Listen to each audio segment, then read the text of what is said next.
Bismillahirrahmanirrahim. Alhamdulillahirrabbilalamin. Wassalatu wassalamu ala asyrafil anbiya'i wal mursalin Sayyidina Muhammadin wa ala alihi wa ashabihi ajmain. Assalamualaikum warahmatullahi wabarakatuh. Alhamdulillah sahabat semua yang masih Indonesia, Malaysia dan Singapura dan juga dari manapun juga yang berada. Malam ini kami lanjutkan syarahan tentang melihat bagaimana kita melihat takdir secara holistik bagian kelima. Ya, tapi sebelum mulai tadi kita terpakai 10 menit ya untuk masalah teknis, tapi ternyata ini juga adalah untuk merayakan Dirgahayu Yamas Indonesia ke-10. Jadi tadi waktu kita terpakai 10 menit ternyata untuk mengenang kembali Yamas Indonesia yang sudah berumur 10 tahun secara organisasi, sedangkan keilmuan sudah lebih jauh dari itu. Ya, nah mudah-mudahan kita selalu diberikan tuntunan oleh Allah untuk menjadi anak muda yang menjaga agama Allah. Kemudian bagaimana kita dijaga kembali oleh Allah dan mendapatkan pertolongan oleh Allah. Amin ya rabbal alamin. Mari kita mulai kajian kita kembali, yaitu memandang takdir secara holistik. Ini adalah bagian kelima. Bagian kelima nanti kita fokusnya adalah bagaimana melihat kehidupan seorang manusia. Yang lainnya sudah bagaimana takdir lahul mahfud, bagaimana tajalli, ini sudah kita jelaskan ya. Kemudian untuk kehidupan seorang manusia pun kita sudah bahas tentang bagaimana pentas dunia, bagaimana kitab takdir bekerja. Sebagian masih tentang proses sakaratul maut, kemudian kampung akhirat. Nanti kita akan melihat juga bagaimana sikap orang-orang Allah dan sikap kebanyakan manusia. Malam ini khusus kita bahas tentang proses sakaratul maut yang masih belum selesai kita bahas, yaitu yang berkenaan dengan apa? Yang berkenaan dengan proses setelah jiwa kita ditarik masuk ke alam barzah ya. Bagaimana proses terbukanya mata ketiga, bagaimana jiwa menuju alam barzah, bagaimana sakaratul maut yang mudah, bagaimana yang susah, dan bagaimana menolong orang yang sakaratul maut. Kita sudah selesaikan minggu kemarin ya, 9 Agustus. Malam ini kita akan melihat dua bagian, yaitu bagaimana kerjaan dari pensiunan karin ya, dan juga bagaimana melihat sempalan reinkarnasi di dalam Islam. Ini sangat-sangat sangat kuat sekali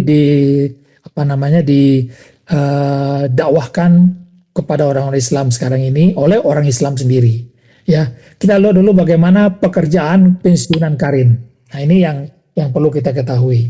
Ya, Qarin adalah setan yang menemani kita seperti bayangan sejak kita lahir sampai kita meninggal.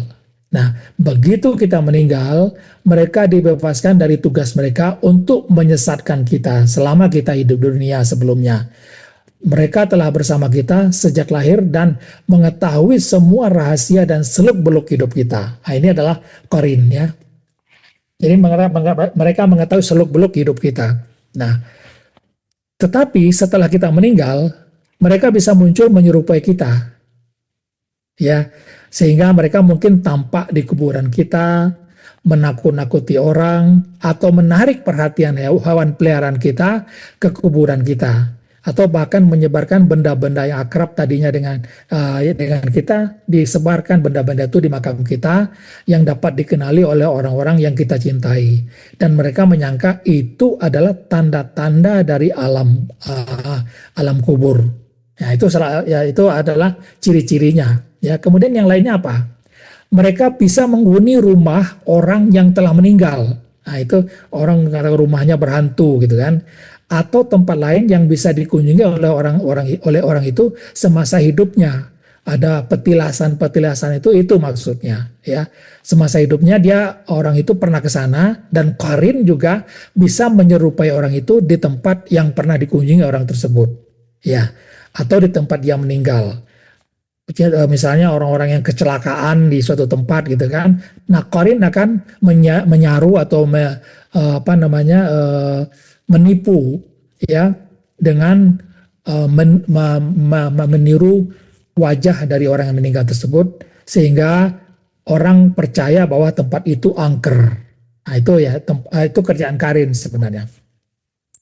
Namun ingatlah bahwa kita telah ditunjuk sebagai khalifah Allah. Nah, ini kata Ustadz Hussein kepada kita dulu. Dan semua ciptaan lainnya diperintahkan untuk tunduk kepada kita sebagai bentuk penghormatan. Maka dari itu, kita seharusnya tidak takut kepada makhluk-makhluk yang menjadi bawahan tanda kutip kita itu.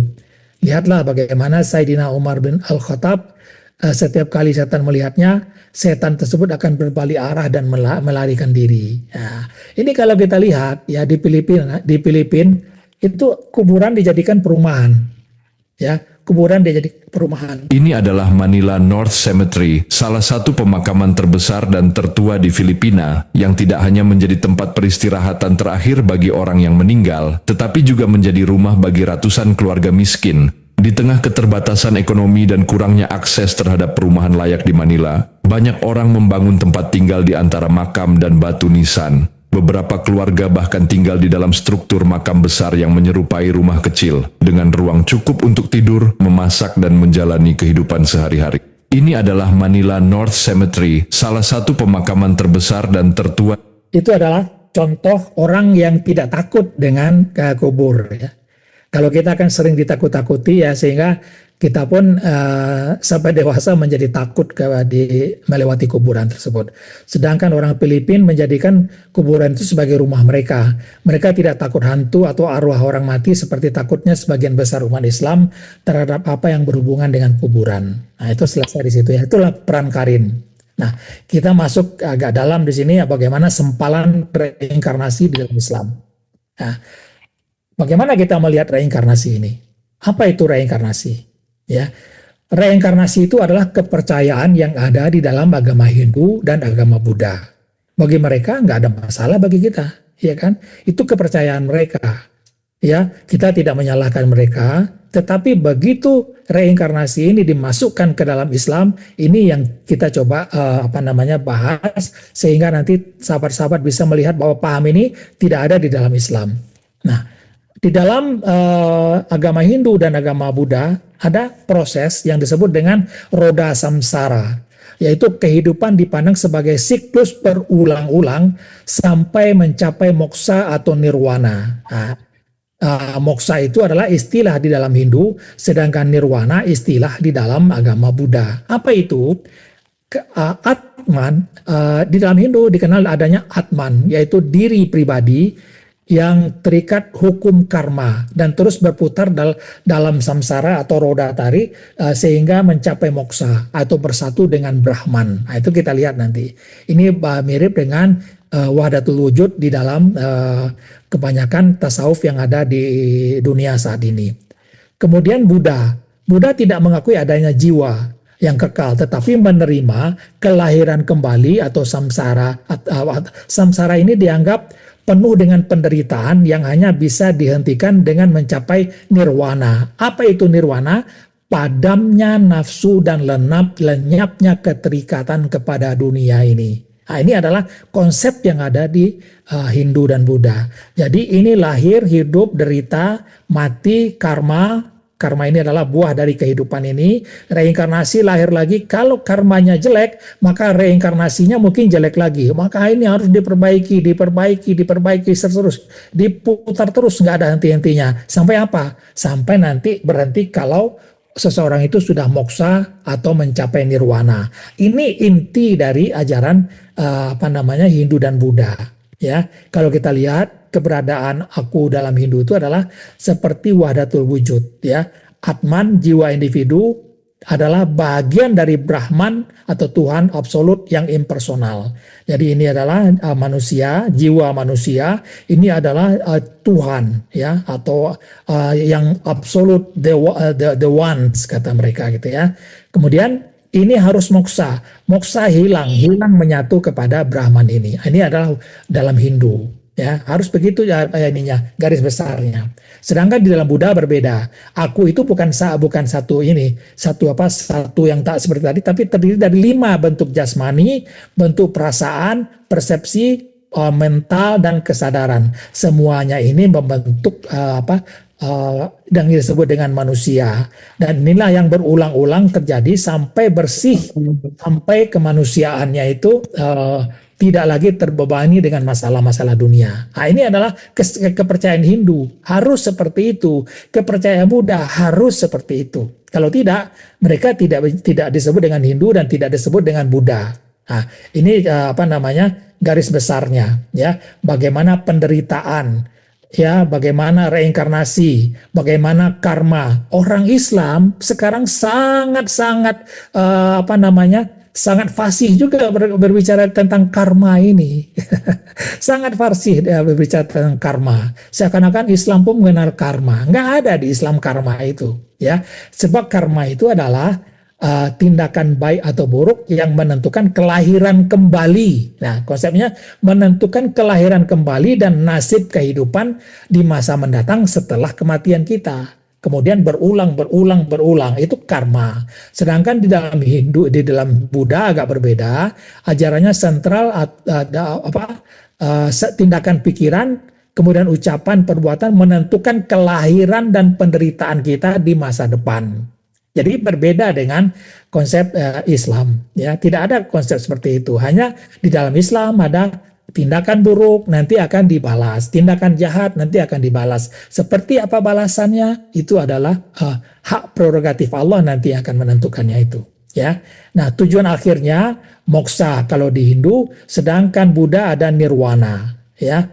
Nah, kesadarannya atau meditasinya berbagai bentuk yoga dan samadhi untuk menyatukan diri dengan Brahman. Ini dalam Hindu.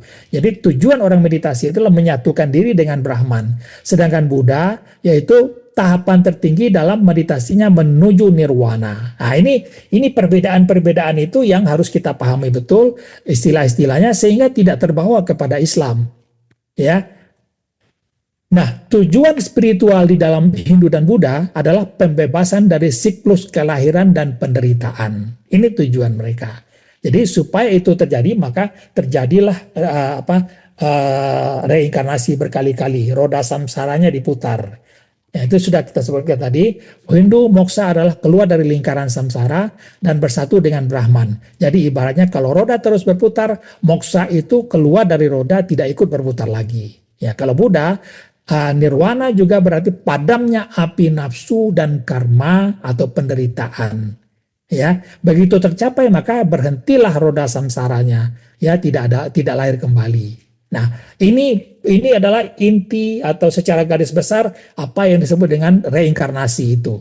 Nah, sekarang muncullah segelintir umat Islam yang sangat fasih berbicara tentang istilah-istilah di dalam agama Hindu atau Buddha yang seakan-akan Islam pun mengiyakan istilah itu menjadi istilah di dalam agama Islam sendiri. Maka dikatakan di dalam Islam juga ada reinkarnasi karena itu adalah hukum universal, karma, berbagai variasi meditasi, ada kesadaran, ya, berbagai aku dan lain-lain gitu. Ini adalah disebut sebagai sebuah pengetahuan hukum-hukum universal law. Nah, untuk menjembatani itu ke dalam Islam, maka mereka memakai ayat Al-Quran. Ya, dicangkokkanlah reinkarnasi itu ke dalam ayat surat Al-Baqarah ayat 28. Nah, bagaimana mereka mencangkokkannya? Nah, inilah bagaimana kamunya tadi mati, kamu dihidupkan, kemudian dimatikan. Nah, ini adalah dihidupkan kembali, ini adalah reinkarnasi, dimatikan, dihidupkan kembali, direinkarnasi lagi, kemudian kepadanya lah kamu dikembalikan. Nah, inilah ayat yang dipakai untuk mengiyakan reinkarnasi di dalam Islam. Padahal ini ayatnya berbeda sekali. Kita sudah melihat ayat ini pada kajian sebelumnya. Ya, juga ayat ini dipakai juga. Allah menciptakan kamu, kemudian mewafatkan kamu. Lihat di situ, mewafatkan kamu dan di antara kamu ada yang dikembalikan. Dikembalikan ini disebut juga reinkarnasi oleh mereka. Padahal ayatnya mengatakan dikembalikan kepada umur yang paling lemah atau pikun. Artinya apa? Begitu kita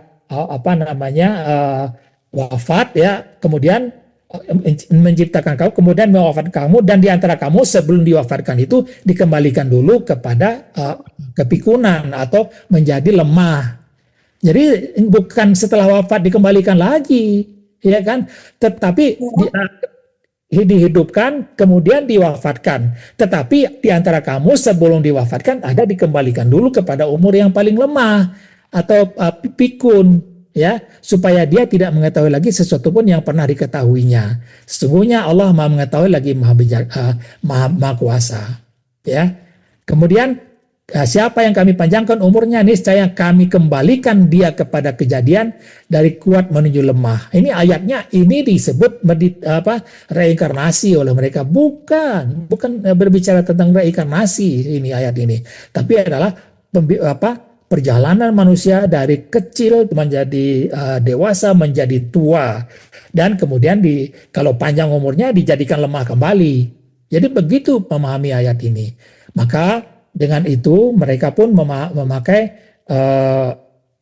menerjemahkan agama Islam, istilah-istilah dalam agama Islam menjadi dunia atau bumi adalah jasmani, sedangkan akhirat atau langit adalah rohani. Neraka adalah penderitaan dan surga adalah kebahagiaan. Adanya saat ini dan di sini, karena hidup hanyalah saat ini dan di sini. Ya, di sini mereka tidak mau percaya adanya kehidupan akhirat seperti yang dipercaya oleh mayoritas umat Islam. Ya, Nabi pun mengajarkan seperti itu. Ya. Jadi mereka tidak lagi mempercayai adanya akhirat, kehidupan akhirat kelak, karena semuanya di sini saat ini, itu yang mereka keluarkan di situ.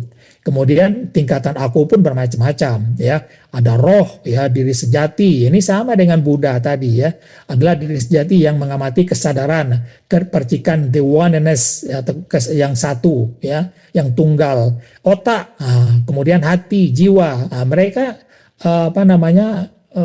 membuat pengertian sendiri tentang anasir diri ini, baru jasad fisik, ya. Kalau kita sudah jelas, ya, ada jasad, ada nyawa, ada roh, ada hati. Nah, hati dengan roh itu menjadi jiwa, jelas bagi kita, ya. Nah, inilah yang menjadi yang mereka bahas. Ibadah mereka pun bukan lagi berbicara tentang sholat, tetapi berbicara tentang meditasi. Meditasi itu lebih baik dari sholat mungkin, ya, bagi mereka, ya, karena mereka dengan begitu bisa melakukan hal-hal yang tadi, pembersihan diri, pembersihan karma dan sebagainya itu, ya. Maka meditasi adalah cara utama untuk membersihkan karma masa lalu yang menyebabkan penderitaan atau samsara di hidup saat ini. Karma masa saat ini itu dibersihkan untuk bisa hidup kembali di masa yang akan datang dengan tubuh yang baru menuju kesempurnaan moksa atau nirwana, ya. Nah, kalau dalam Islam mereka sebut mi'raj, ya. Mi'raj itu bukan itu artinya, ya. Terus hukum energi menyebabkan apa yang kita berikan itulah yang akan kita terima. Jadi tabur tuai, ya. Jadi pengalaman yang dicari-cari adalah past life regression. Yang dicari, saya itu dulu apa? Saya itu dulu penderitaan saya apa? Kenapa kehidupan saya sekarang itu rasanya tidak baik? Nah, maka ada yang mengatakan dulu saya adalah orang yang menderita, anak kecil yang menderita, anak kecil yang dilahirkan disiksa oleh orang tua dan sebagainya. Ini yang mereka cari dalam past life regression, ya. Kemudian mati suri ini sebenarnya adalah OBI saja sebenarnya, nggak aneh-aneh banget mati suri ini, ya. Kemudian moksa dan nirwana ini yang kita sebutkan tadi, yaitu membersihkan jiwa dengan tujuan moksa atau mencapai nirwana tadi. Nah, ini adalah yang sedang gencar-gencarnya disampaikan oleh sebagian kecil umat Islam yang ada di Indonesia saat ini. Sangat-sangat intens sekali, ya. Nah, mari kita lihat bagaimana peran Karin di sini. Nah, baru kita lihat peran Karin di sini apa. Nah, Karin sebagai penguat paham reinkarnasi, ya. Karin ini mereka bisa memasuki tubuh, terutama tubuh anak-anak, dan membuat orang percaya bahwa itu adalah reinkarnasi. Ya, namun dalam semua kasus, ya kasus reinkarnasi, terutama yang ada di Tibet dan di daerah-daerah yang beragama Hindu atau Buddha, ya semua kasus reinkarnasi itu ketika orang tersebut dewasa, dirinya yang direinkarnasi itu tiba-tiba menghilang sama sekali tanpa penjelasan, nggak ada lagi ceritanya. Ya, dia seakan-akan sudah menjadi dirinya yang lain lagi, ya bukan reinkarnasi lagi. Pada awal-awal dia memang seperti reinkarnasi orang waktu dia bayi ataupun dia sampai anak-anak gitu ya. Dia seperti reinkarnasi siapa gitu. Nah, ini adalah peran Karin. Jadi mereka memasuki tubuh anak-anak dan seakan-akan mereka bertindak sebagai dulu orang yang orang A bertindak seperti ini, maka Korin yang menemani si A ini masuk ke tubuh anak-anak tadi dan berbicara seperti si A tadi juga, sehingga dia disebut reinkarnasi dari si A. Nah, ini adalah peran Karin itu, ya, peran Karin. Ya, kemudian misalnya lagi, banyak yang terjadi saat seseorang yang yakin ada proses reinkarnasi itu, ia melakukan meditasi, sebagian orang melihat bayangan masa lalu yang penuh penderitaan, kekerasan atau tragedi. Mereka yakin bahwa semua kesusahan hidupnya sekarang adalah akibat karma masa lalu mereka yang belum lunas. Lalu mereka berusaha membersihkan karma melalui meditasi, yoga, atau teknik spiritual lainnya agar jiwa mereka menjadi sempurna untuk kehidupan selanjutnya, reinkarnasi. Nah, jadi begitu, ini peran Karin semua, ya, menimbulkan angan-angan, ya. Namun semua itu hanyalah ilusi dari Korin. Korin yang ditugaskan menyertai manusia sejak lahir memiliki akses pada potongan memori berbagai peristiwa dari masa lalu kita. Karena Korin tidak mati seperti manusia, dia mampu menggabungkan memori-memori itu menjadi narasi yang tampak seperti kehidupan masa lalu seseorang. Nah, orang yang bermeditasi akan merasakannya seolah-olah nyata. Padahal itu hanyalah sandiwara Korin untuk menyesatkan manusia dari keimanan kepada takdir Allah dan hari kebangkitan. Ya, nah, oleh sebab itu, walaupun sekarang banyak umat Islam yang ikut-ikutan meyakini kepercayaan reinkarnasi ini, karena mereka belajar kerohanian dari spiritualitas orang Hindu dan Buddha. Salahnya di sini, ya. Orang Islam belajar kepada orang Hindu pasti akan jadi orang Hindu, ya. Belajar kepada orang Buddha pasti akan menjadi orang Buddha, ya. Jadilah Islam Hindu, Islam Buddha gitu, ya. Nah, banyak orang Islam yang percaya pada reinkarnasi ini juga percaya ada karma, yakni keyakinan bahwa nasib hidup sekarang adalah hasil perbuatan di kehidupan. Lihat, di kehidupan sebelumnya, bukan yang sekarang, ya. Akibatnya mereka jadi terjebak dalam ritual meditasi untuk membersihkan karma, seolah-olah itu bisa menyucikan jiwa mereka. Nah, itu umat Islam loh yang melakukan itu. Mengherankan sekali. Jadilah Islam berasa Hindu atau Buddha, ya. Atau di dalam istilah yang lebih internasionalnya adalah New Age Movement, ya. Itu, ya. Kemudian kalau kita lihat, ya, ini pandangan pribadi saya, paham reinkarnasi ini adalah bid'ah terbaru yang sangat berbahaya yang ditawarkan oleh beberapa pendakwah reinkarnasi ini di kalangan umat Islam sendiri, dan dampak jangka panjangnya pasti akan terasa menyusul setelah ini, baik dalam hal kepercayaan maupun ibadah para penganutnya yang menjadi kepercayaan dan ibadah campur aduk antara Islam, Hindu, dan Buddha, ya.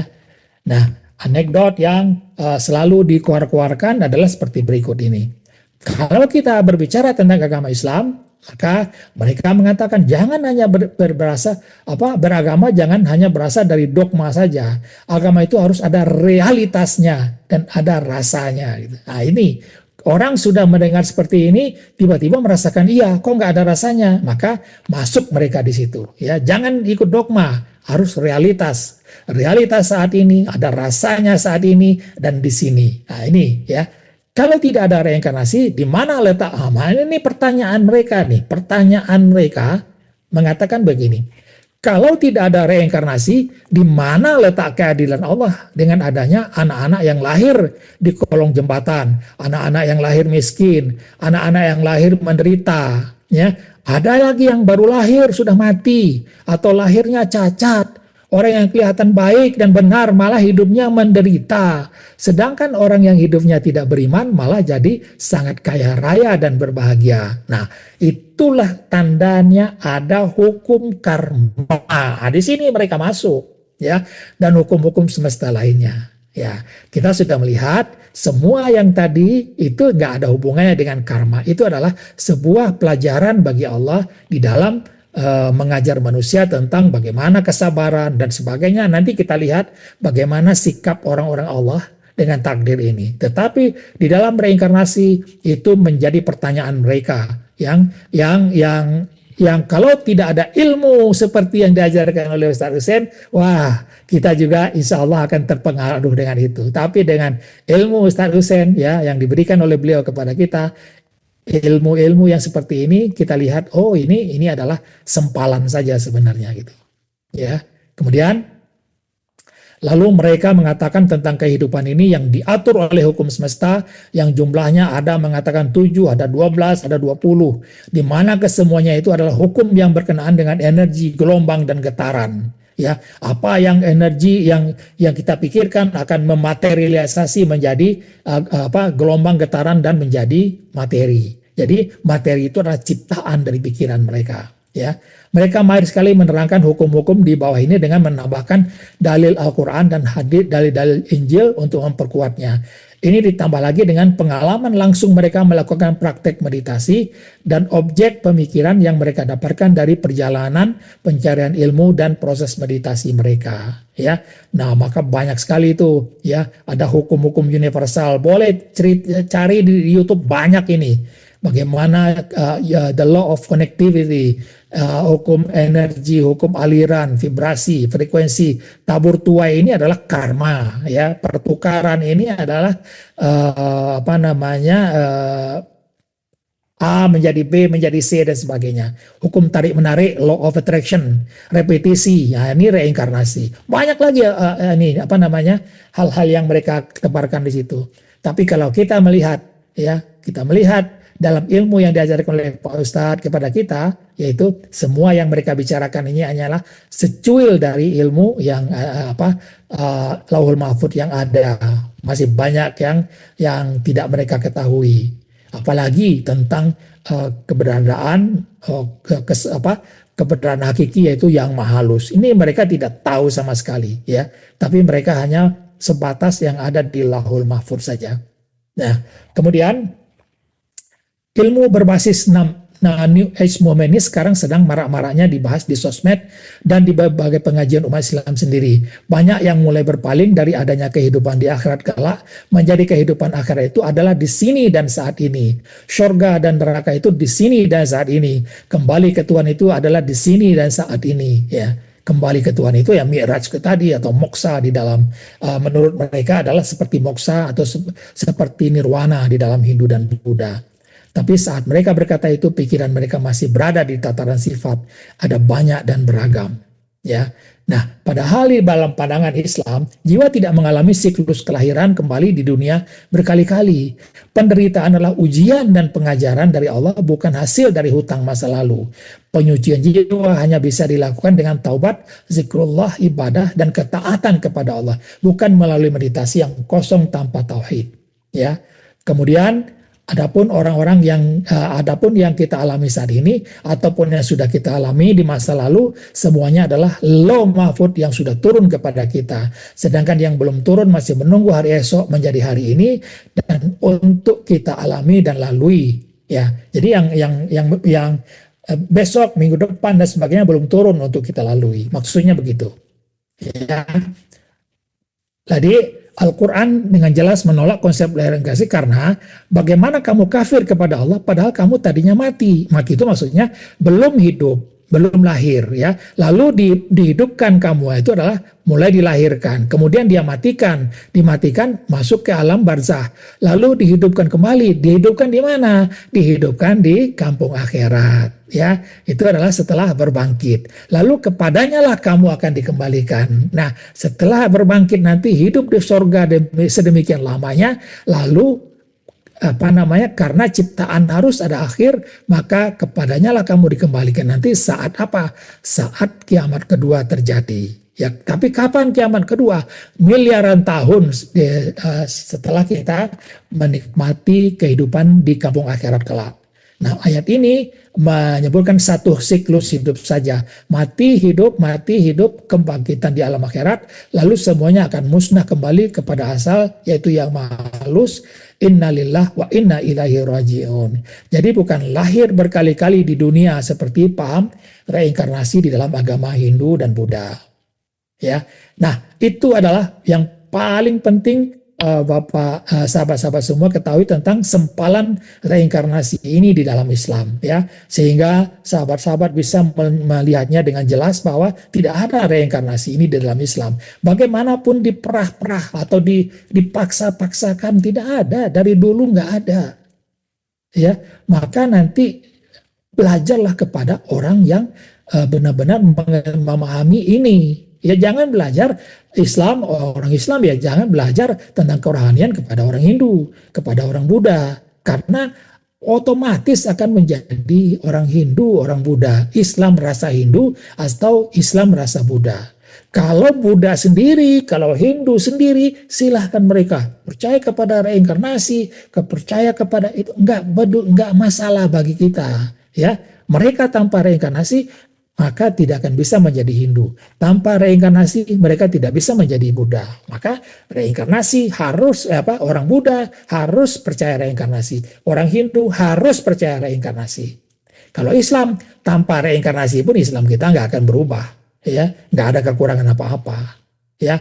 Nah, ini yang perlu sahabat-sahabat pahami di dalam kajian proses sakaratul maut yang menjadi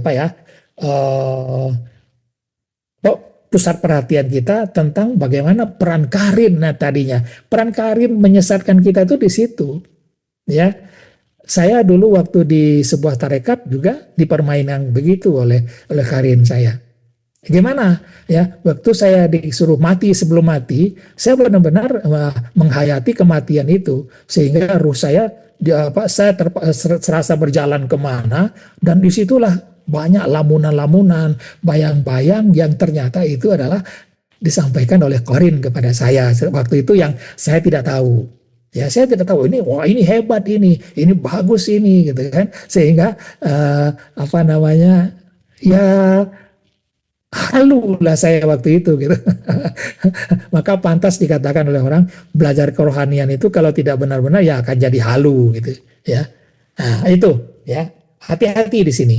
Sahabat-sahabat, saya sudah bekali ini, mudah-mudahan nanti bisa berdiskusi dengan orang-orang yang berpahaman reinkarnasi ini ya. Kalau ingin datang kepada kita siap untuk itu. Karena zaman sekarang bukan lagi mengatakan haram itu, dosa itu, kafir kamu, nggak ada seperti itu.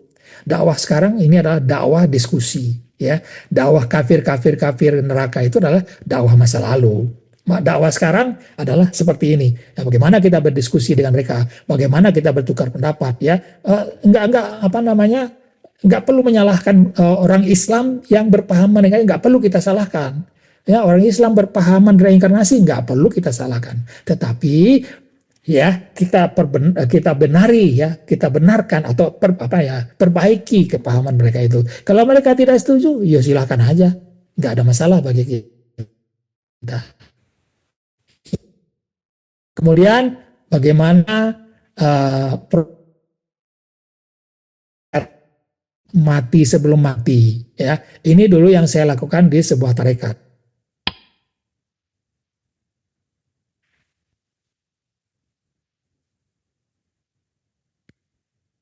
Yang mati itu berlubut itu menurut apa hati? Mati sebelum mati itu kayak gini. Seperti apa? Mohon bagi Zohira.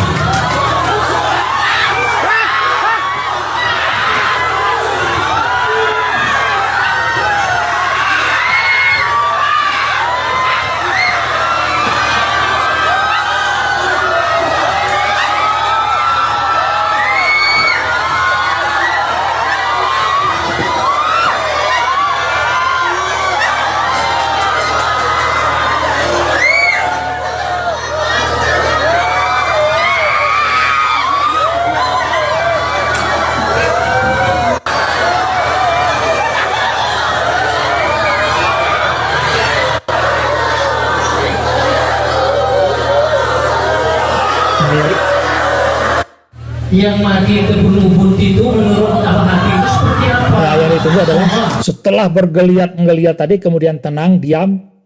Itulah nanti dianggap sebagai mati sebelum mati. Ya, karena saat itulah orang biasanya akan merasakan jiwanya keluar ya. Jiwanya keluar atau dalam istilah kita itu ya OBI biasa saja gitu. Nggak ada yang aneh-aneh di situ. Tetapi karena ini dipertontonkan di tempat yang ramai dan orang untuk itu nggak dipersiapkan ya, maka ya pasti tubuhnya akan meronta-ronta karena rohnya dipaksa untuk keluar. Ya, dipaksa untuk keluar. Nah, inilah yang juga saya lakukan dulu sebelum ikut di Yamas ini saya lakukan di mana? Di lapangan. Ya, di lapangan seperti ini. Rasanya emang nikmat gitu kan. Ternyata ini hanyalah apa? Ini permainan jiwa saja gitu. Bukan mati sebelum mati, ya. Nah, kalau kita dengan ilmu yang diajarkan Pak Ustadz untuk mencapai OBI itu tinggal apa? Tinggal dia jiwana, pikirannya tenang, istirahat tubuhnya, istirahat total, ya. Kemudian perintahkan ruhnya keluar tanpa ada ronta-rontaan seperti ini, ya. Nah, kalau dipertontonkan ke tempat yang ramai ya pastilah orang menjadi apa? Menjadi takut gitu kan. Tapi ini bagi mereka yang sudah tahu ya ketawa aja melihatnya ya, ya. Itu saja sebenarnya. Jadi mati sebelum mati yang itu enggak seperti ini gitu, ya.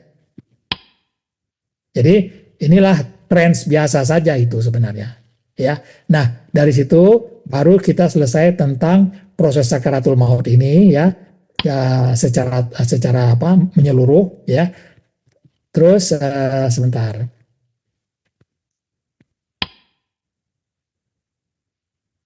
Nah, sekarang kita kembali kepada sebentar ini.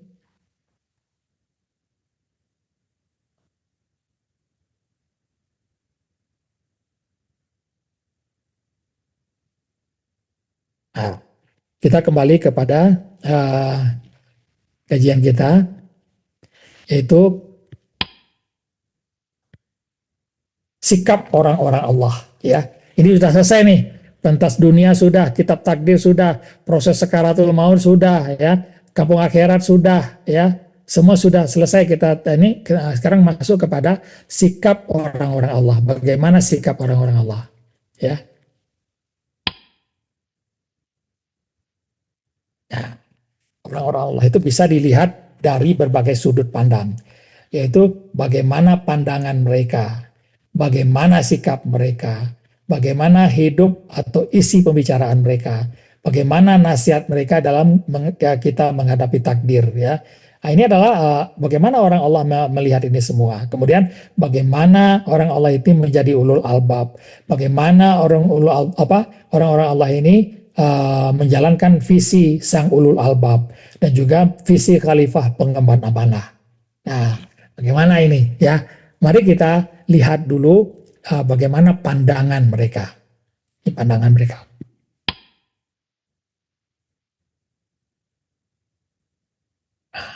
Pandangan mereka yang pertama adalah pandangan mukasyafah.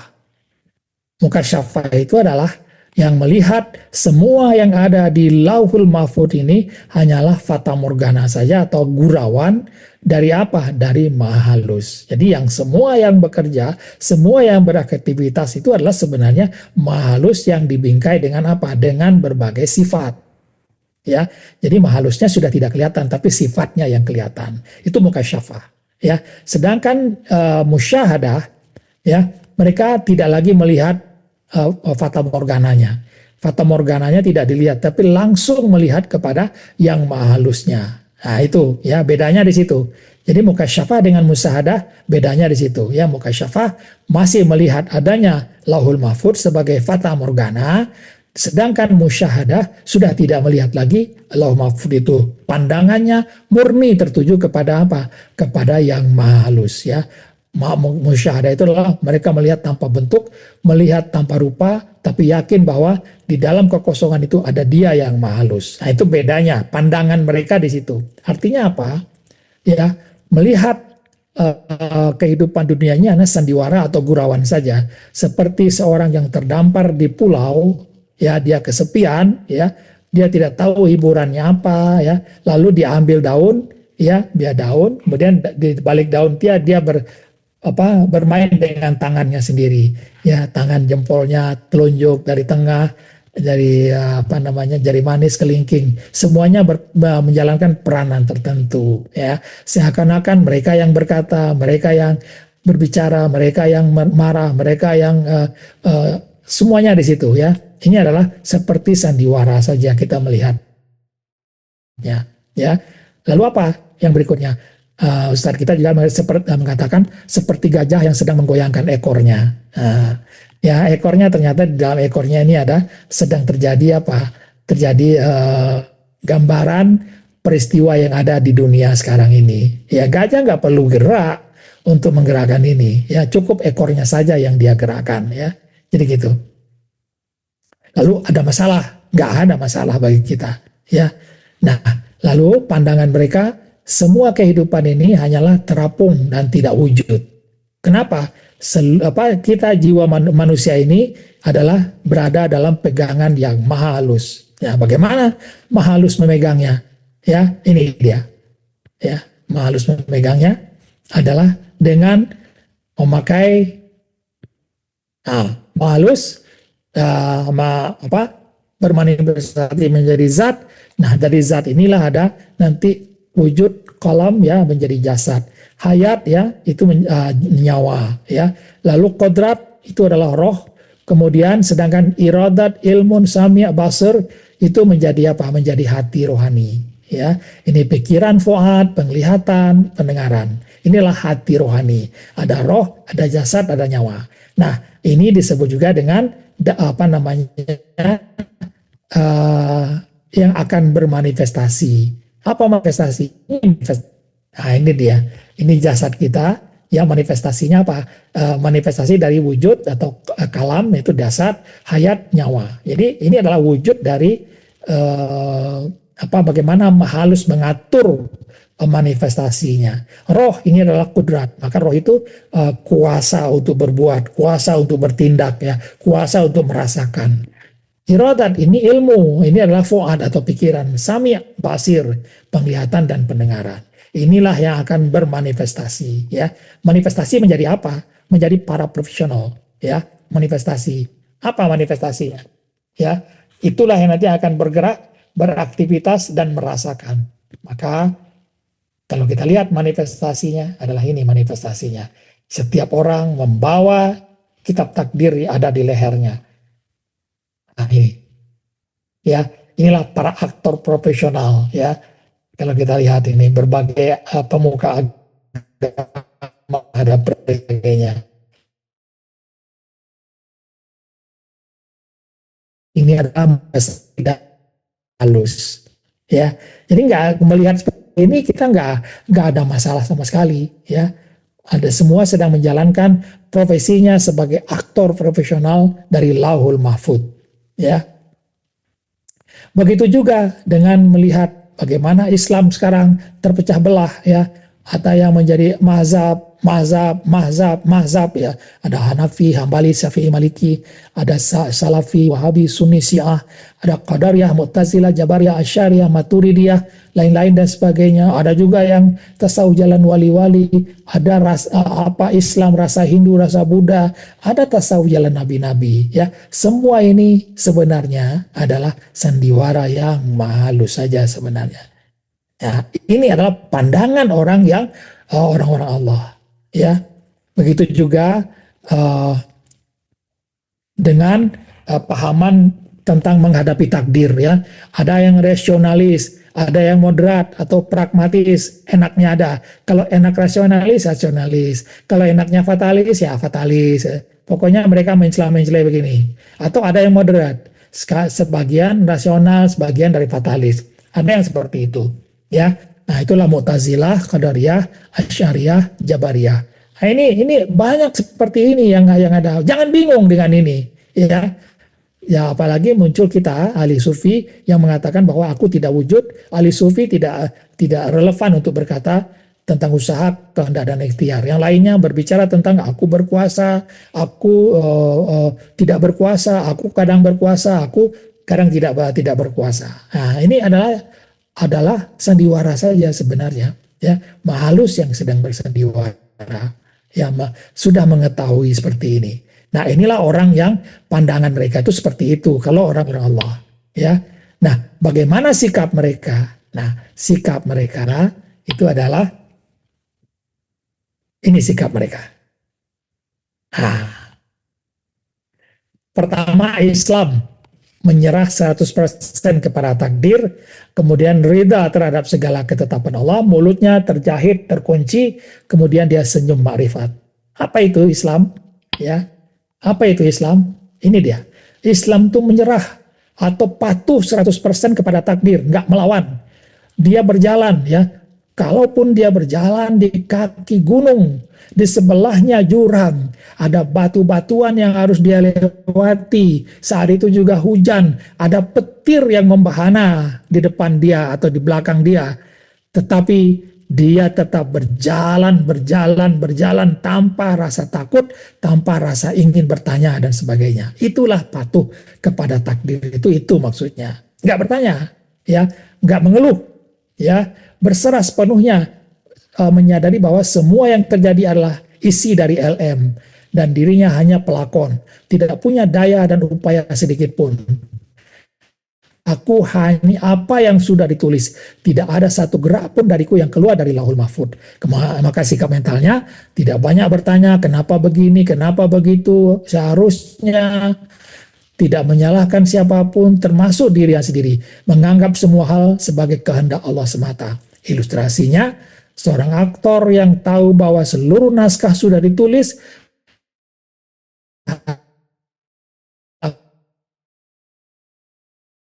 akhirnya yang dimaksud dengan berserah itu begitu, ya.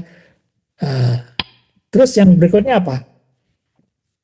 Reda terhadap segala ketetapan Allah. Nah, ini keredaan ya, ya, reda terhadap. Jadi mulutnya terkunci, sudah dijahit tuh, lihat mulutnya tuh, ya. Tapi tangannya bisa ditepuk-tepuk, ya. Dia matanya bisa melihat, telinganya mendengar, tangannya ditepuk-tepuk. Kalau ustadz kita juga mengatakan seperti luncai terjun dengan labu-labunya, atau apa namanya, istilah Melayu itu apalagi itu lupa saya tuh. Pak Pandir, ya, Pak Pandir, ya. Kemudian ridha itu maksudnya apa? Mulut terjahit, diam total, tepuk tangan, lihat, dengar. Mulut diam, tidak merungut, tetapi tangan bertepuk, mata melihat, telinga mendengar, kaki bergerak sesuai skrip. Aku tidak lagi bertanya, aku tidak lagi menolak, tidak ada lagi protes. Semua itu adalah keputusan Allah dan aku diam di hadapannya. Cirinya, menjalankan peran dengan totalitas, tanpa protes batin sedikit pun, tidak minta keadaan berubah, diam, namun tenang, bukan putus asa. Ilustrasi, seorang pelakon yang sudah selesai satu babak sulit, tahu bahwa semua itu adalah bagian dari naskah. Dan sekarang duduk di pojok panggung, diam, tidak bertanya kenapa ia diberi tugas peran itu tadinya. Enggak, itulah keredaan itu. Nah, si pembohong besar, ini hati-hati nih, ya, hati-hati di sini. Inilah titik paling halus dan paling rawan dalam kesesatan dalam pemahaman takdir. Ketika seorang tahu bahwa semuanya dari sutradara atau Allah, tapi belum mencapai makam ridha dan marifat, lalu berani mengucapkan, ini semua dari Allah loh, dia sambil melakukan keburukan, maka dia bukan lagi sedang berserah, tapi sedang menyalahkan Allah. Ini nggak boleh, hati-hati, ya. Lagi berbuat jahat, oh ini semua sudah dari Allah. Masa berbuat jahat itu orang yang tidak wujud bisa berkata begitu, ya. Nggak ada, nggak boleh. Itu si pembohong besar. Itu adalah si pemain yang tidak profesional. Nah, kalau yang profesional tahu dia, pelakon yang tahu itu skenario, tapi tetap harus bersikap profesional. Dia tahu semua sudah ditulis, tapi tidak pernah menyalahkan penulis naskahnya. Dia jalankan peran dengan penuh tanggung jawab dan tunduk penuh, bukan ngeles dia. Ya, bayangkan seorang aktor di panggung drama, ya, dia memerankan tokoh yang jahat. Ya, dia tahu itu cuma peranan. Ya. Tapi ketika dia mau naik panggung, dia berkata, hati-hati, ayo penonton, saya jahat karena disuruh oleh sutradara. Coba bayangkan tuh, ya. Kalau dia berkata begitu, maka drama pasti hancur, panggung rusak, penonton kecewa, sutradaranya malu, dan dapat dia dipecat karena tidak profesional. Ya, itu adalah keredaan itu maksudnya. Ya. Lalu bagaimana dengan senyum ma'rifat? Nah, senyum ma'rifat itu adalah artinya senyum kondisi ruhani tertinggi, maksudnya ini, di mana seseorang mulai melihat rahasia zahir dan batin. Ia tahu bahwa semua ini hanyalah bayang-bayang. Semua adalah lakon dari yang maha halus. Tidak satu pun yang benar-benar terjadi dalam arti hakikat. Senyumku adalah karena aku tahu ini hanya skenario, hanya hologram. Aku menyaksikan ya maha halus dan menjalankan skenarionya. Maka ciri-cirinya wajahnya tenang dan bersinar, hatinya tertawa dalam diam, tidak terpengaruh oleh baik dan buruk, pujian maupun caci maki. Dan dia sudah melihat di balik tirai, bukan lagi fenomena. Ya, nah inilah ciri-ciri dari sikap orang Allah. Ya, nah berhubung sekarang jam 9:05, ini pembicaraan ini sangat menarik, bagaimana isi hidup dan isi pembicaraan mereka, bagaimana nasihat mereka untuk kita dalam menghadapi takdir, bagaimana menjadi ulul albab, visi sang ulul albab, visi khalifah seperti apa ya. Nah, ini akan kita lanjutkan mungkin 2 minggu yang akan datang ya. Minggu depan insya Allah Bang Mansur akan melanjutkan dengan bagian dari beliau ya. Nah, kita berhenti di sini ya. Ingat saja bahwa pandangan orang-orang Allah itu pandangannya seperti apa, sikap mereka tadi sudah kita lihat seperti apa, bagaimana isi pembicaraan mereka, bagaimana ini nanti kita lihat ya. Ambillah isi pembicaraan mereka, bagaimana nasihat mereka untuk kita dalam menjalani takdir ini. Ini penting sekali nanti ya. Itu Bang Bayu ya, saya tutup pembicaraan ini ya. Jadi nggak masalah ya bagi kita, apakah orang ada yang berbicara tentang reinkarnasi di dalam Islam, bagi kita hanya senyum saja. Tapi kita berhak untuk mengatakan bahwa di dalam Islam itu tidak ada. Apakah mereka menerima atau tidak, bukan urusan kita. Ya, itu Bang Bayu, Bang Aziz. Billahi taufiq hidayah. Assalamualaikum warahmatullahi wabarakatuh.